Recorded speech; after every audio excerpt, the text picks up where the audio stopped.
আজি বেইলৰ হুকুমতো এইটো লিপিবদ্ধ আকাৰত আছে যে মহিলাগৰাকী যে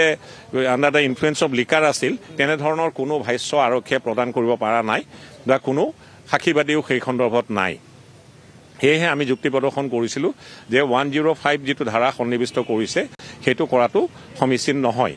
আদালতে কিন্তু সেইবিলাক দিশ বৰ্তমানে বিবেচনা নকৰি একমাত্ৰ চাৰ্জশ্বিট দাখিল কৰাৰ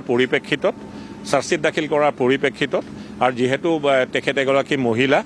আৰু তাতোকৈ ডাঙৰ কথা তেখেতৰ ফ্লাইট ৰিস্ক নাই, তেখেতক জামিনত মুকলি কৰি দিয়ে 50,000 টকাৰ দুজন জামিনদাৰ কণ্ডিশ্যন বান্ধি দিছে যে তেখেতে প্ৰতিটো ডেটত, কাৰণ যিহেতু চাৰ্জশ্বিট দাখিল হৈছে